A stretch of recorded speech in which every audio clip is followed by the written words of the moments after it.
જય જોહાર। આવું ઢીલું ઢીલું નહીં ચાલે ભાઈ। બંને હાથની મુઠ્ઠી વાળો, બંને હાથની મુઠ્ઠી વાળો ને બધા નારો જોર જોરથી બોલાવવો પડશે, કેમ કે આ વિસ્તારમાં જે પ્રકારે 30 વર્ષથી ભારતીય જનતા પાર્ટીનું શાસન છે અને જે નેતાઓ છે એમને પણ ખબર પડવી જોઈએ કે અહીંયા આમ આદમી પાર્ટીની જાહેર સભા છે અને આ સભામાં જોરશોરથી નારા લાગે છે, તો બધા જ લોકો બે હાથ ઊંચા કરીને નારા હું જે બોલાવું એ બોલજો। જય જોહાર, જય જોહાર, ભારત માતા કી, भारत माता की जय जोहार का नारा है, जय जोहार का नारा है। धन्यवाद। जे पण આગેવાનો બહાર ઊભા છે એમને મારે નમ્ર વિનંતી છે કે અંદર આવીને પોતપોતાનું સ્થાન ગ્રહણ કરી લે। ટૂંક સમયમાં આમ આદમી પાર્ટીના રાષ્ટ્રીય સંયોજક, દિલ્હીના મુખ્યમંત્રી શ્રી અરવિંદ કેજરીવાલજી, પંજાબના મુખ્યમંત્રી સરદાર ભગવત માનજી પધારી રહ્યા છે અને મંચસ્થ આપણી મધ્યે ગુજરાત પ્રદેશના પ્રભારી એવા ગોપાલરાયજી, આપણા સૌના માર્ગદર્શક અને ગુજરાત પ્રદેશના અધ્યક્ષ એવા ઈસુદાન ગઢવીજી, સાથે આ વિસ્તારના આગેવાન નરેશ બારિયા, સાથે દાહોદ જિલ્લાના પ્રમુખ એવા રાકેશભાઈ બારિયા, સામાજિક આગેવાન એવા રાજુભાઈ વલવાઈ, દેવેન્દ્રભાઈ મેરા, મંચસ્થ ઉપસ્થિત તમામ મારા સંઘર્ષના સાથીઓ, જિલ્લાના પ્રમુખશ્રીઓ, વિધાનસભાના પ્રભારીશ્રીઓ, સૌનું હું સ્વાગત કરું છું। અને સાથે સાથે મારી સામે જે મોટી સંખ્યામાં આજુબાજુના વિસ્તારોમાંથી તમે જે ઉપસ્થિત થયા છો, ત્યારે સાથીઓ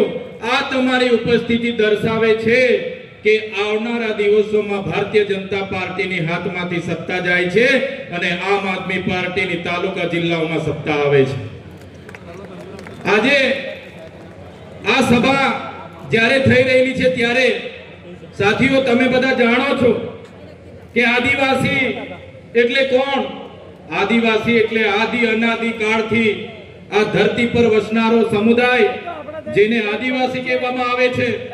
પણ આ ભારતીય જનતા પાર્ટીની સરકાર, આ આરએસએસ થી કામ કરનારી સરકારે આદિવાસીઓને વનબંધુ, વનવાસી, ગિરિજન, જનજાતિ કરીને આદિવાસીઓનું અસ્તિત્વને ભૂસવાનું કામ કર્યું છે। આદિવાસી તરીકે અનેક વખતે રજૂઆત કરવામાં આવે કે અમે આદિવાસી છે, અમને શું કામ તમે વનવાસી બનાવો છો? છતાં ભારતીય જનતા પાર્ટી અને આરએસએસ ના લોકો આપણને આદિવાસી તરીકે મિટાવવાનું કામ કરી રહ્યા છે। ત્યારે આપણે બધાએ આપણી અસ્મિતા માટે જાગવાની જરૂર છે। સાથીઓ તમે જોયું હશે, આપણે શરૂઆતમાં સરકાર સામે જય જોહારનો નારો બોલતા હતા, જય જોહાર। ત્યારે એમના આરએસએસ ના લોકો કહેતા હતા આપણને કે આ જોહારિયા ક્યાંથી આવી ગયા, આ જોહારવાળા ક્યાંથી આવી ગયા? અને આજે આરએસએસ હોય કે ભારતીય જનતા પાર્ટીના નેતાઓ હોય, બધાને જોહાર બોલતા કરી દીધા છે। એ આપણા આદિવાસી સમાજની તાકાત છે। સાથીઓ તમને ખબર હશે, આજથી 3 થી 5 વર્ષ પહેલા આપણે આ વિસ્તારોમાં ભગવાન બિરસા મુંડાની પ્રતિમા મૂકતા હતા, ખાચિયા નાયકની પ્રતિમા મૂકીએ, રાણા પૂંજા ભીલની પ્રતિમા મૂકીએ, જલકારીબાઈની પ્રતિમા મૂકીએ, ગુરુ ગોવિંદજીની પ્રતિમા મૂકીએ। ત્યારે આ આરએસએસ અને ભાજપના લોકો આપણને કહેતા હતા કે આ લોકો આ વિસ્તારમાં નક્સલવાદ પેદા કરશે, અહીંયા બિરસા મુંડાની પ્રતિમા તમારે નહીં મૂકવાની। આજે તમારી જાગૃતિ એટલી આવી ગઈ છે કે આ ભારતીય જનતા પાર્ટીના લોકોને આજે જનજાતીય ગૌરવ દિવસ ઉજવવાની મજબૂરીમાં ફરજ પડી ગઈ છે। આ આપણી બધાની તાકાત છે। આજથી પહેલા કોઈ બિરસા મુંડાજીને યાદ નહોતા કરતા, તમારી જાગૃતિ આવી ગઈ, તમે ખલનાયક બિરસા મુંડા, જનનાયક બિરસા મુંડાની વાત મૂકતા ગયા। આજે દેશના વડાપ્રધાનને પણ ડેડિયાપાડામાં આવીને બિરસા મુંડાજીની પ્રતિમાને ફૂલ અર્પણ કરવું પડે, એ પ્રતિમા મૂકવા વાળા ચૈતર વસાવાના અમારી ટીમ હતી સાથીઓ। ત્યારે આ આપણી જાગૃતિ છે। આપણા ધરતી પર, આ વિસ્તારમાં આપણા જે આઝાદીના સંઘર્ષના સાથીઓ આઝાદીમાં શહીદ થયા, એ ચાહે ખાચિયા નાયક હોય, ટાટિયા મામા હોય, ગુરુ ગોવિંદજી હોય, બિરસા મુંડાજી હોય, કે આપણા રૂપસિંહ નાયક હોય, આપણા જોરિયા પરમેશ્વર હોય, આપણા આ વિસ્તારના નાયકોએ પણ 1857 ના જંગમાં ભાગ લીધો, શહીદી વોરી, અંગ્રેજોને મજબૂર કર્યા. આ દાહોદમાં રેજિમેન્ટ બનાવવું પડ્યું, ભીલ રેજિમેન્ટ બનાવવું પડ્યું. એટલી જોરશોરથી આપણા આદિવાસી પૂર્વજો આઝાદી માટે લડ્યા. આપણે જ્યારે દેશની વિકાસની વાત આવી, આપણે જ્યારે ગુજરાતની વિકાસની વાત આવી, એ દાહોદ હોય, છોટાઉદેપુર હોય, એ નર્મદાના આદિવાસીઓ આજે ગાંધીનગરમાં જે મોટી મોટી બિલ્ડિંગો દેખાય છે ને, ગાંધીનગરનું જે સચિવાલય બન્યું છે, એ સચિવાલયમાં પણ દાહોદના આદિવાસીઓનો પરસેવો છે. આજે અમદાવાદની હાઈકોર્ટ બની છે, આજે કલેક્ટર કચેરી બની હોય, એસપી કચેરી બની હોય, કે આજે સેશન કોર્ટ હોય, કે જેટલી પણ કોર્ટો બની હશે, આજે જેટલા પણ કોરિડોર બન્યા છે, જેટલા પણ રેલવે બન્યા છે, જેટલા પણ એરપોર્ટ બન્યા છે, જેટલા પણ ડામર રોડ બન્યા છે, એ તમામ વિકાસમાં જો કોઈનું યોગદાન હોય તો એ અમારા દાહોદના આદિવાસીઓનો એમાં પરસેવો છે, પરસેવો. દરેક બિલ્ડિંગના પાયામાં અમારા આદિવાસીઓનો પરસેવો છે. અને એના બદલામાં સરકારોએ આપણને શું આપ્યું? આઝાદીના 78 વર્ષ થઈ ગયા. પહેલા 50 વર્ષ કોંગ્રેસનું શાસન હતું, હમણાં 30 વર્ષથી ભારતીય જનતા પાર્ટીનું શાસન છે. આજે આપણે શિક્ષકો માટે આંદોલન કરવાનું કે સાહેબ અમને શિક્ષકો મૂકી આપો. આજે શાળાઓ માટે આપણે આંદોલનો કરવાના કે અમારી શાળા બનાવી આપો.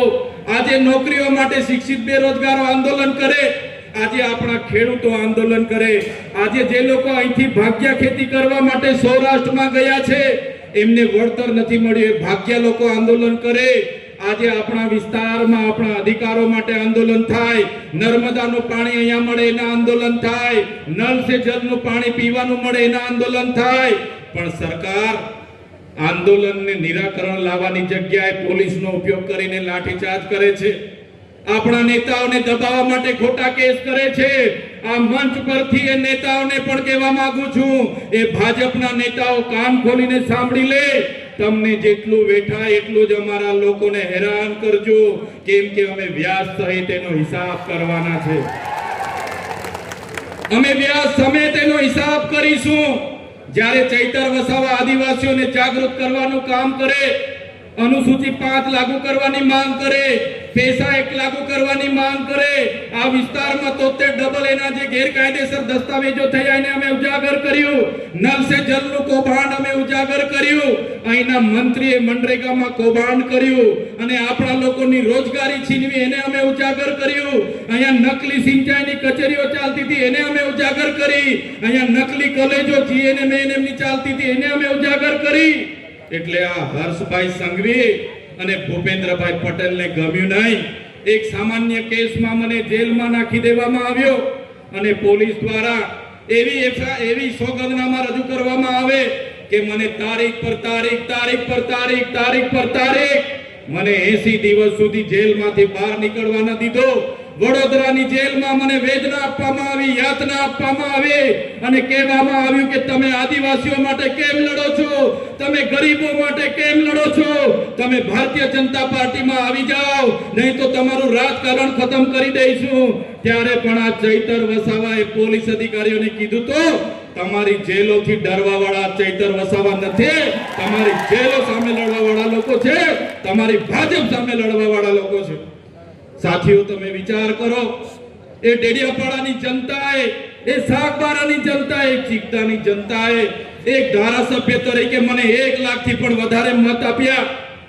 43,000 ની મારી લીડ હતી. 1 પણ રૂપિયા વગર, 1 પણ દારૂની બાટલી વગર મને સ્વયંભૂ બધાએ ચૂંટી કાઢ્યો. અને આજે આ ભારતીય જનતા પાર્ટીના વડાપ્રધાન ડેડિયાપાડા આવે, મુખ્યમંત્રી ડેડિયાપાડા આવે, નાયબ મુખ્યમંત્રી ડેડિયાપાડા આવે, પ્રદેશ પ્રમુખ ડેડિયાપાડા આવે, આદિજાતિ મંત્રી ડેડિયાપાડા આવે. આજે પણ 2 મંત્રીઓ ડેડિયાપાડામાં છે અને એ મુદ્દાની વાત નથી કરતા. અને ચૈતર વસાવાએ આમ કર્યું, ચૈતર વસાવાએ તેમ કર્યું.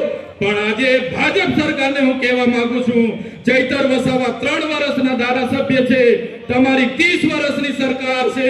ડેડિયાપાડાની જનતાને તમે હિસાબ આપો કે તમારી સરકારે ડેડિયાપાડામાં શું કર્યું છે, પછી ચૈતર વસાવા 3 વર્ષનો હિસાબ આપશે.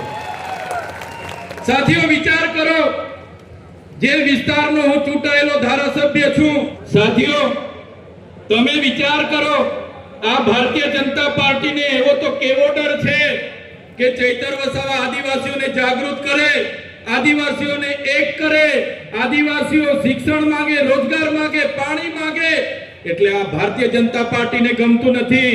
અને આ ભારતીય જનતા પાર્ટીએ પોલીસનો ઉપયોગ કરીને ખોટા સોગંદનામા કોર્ટમાં રજૂ કર્યા અને કહેવામાં આવ્યું કે આ ચૈતર વસાવાને આદિવાસી વિસ્તારના 14 જિલ્લામાંથી તડીપાર કરો, એમને પ્રતિબંધ કરો. અને નામદાર હાઈકોર્ટે મારા વિસ્તારમાંથી મને પ્રતિબંધ કર્યો છે. છેલ્લા 8 મહિનાથી મેં મારા ઘર, મારું ગામ, મારો તાલુકો કે મારી ઓફિસમાં હું જઈ નથી શકતો. હું મારા વિસ્તારમાં પગ પણ મૂકું તો મારી શરત રદ થાય, મારે ફરી જેલમાં જવું પડે. અને ભાજપના લોકો કહે છે, જોયું ને અમારી તાકાત, અમે ચૈતર વસાવાને ડેડિયાપાડામાંથી બહાર કરી દીધા અને ચૈતર વસાવાને આવનારા દિવસોમાં નર્મદા સહિત આદિવાસી વિસ્તારોમાં પણ બહાર કરી દઈશું. ત્યારે ભાજપના લોકોને આ મંચ પરથી કહેવા માંગુ છું, તમે ચૈતર વસાવાના ગામમાંથી બહાર કરશો, ચૈતર વસાવાને ડેડિયાપાડાથી બહાર કરશો, ચૈતર વસાવાને નર્મદાથી બહાર કરશો, પણ આ ચૈતર વસાવા અમારા લોકોના દિલોમાં રહે છે, ત્યાંથી તમે ક્યારે બહાર નથી કરી શકવાના.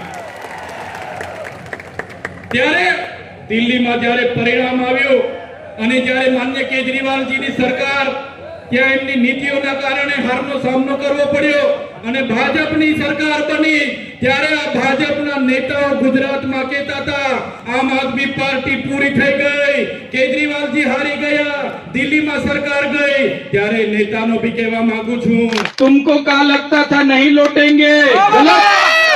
जब तक तोड़ेंगे नहीं तब तक छोड़ेंगे नहीं.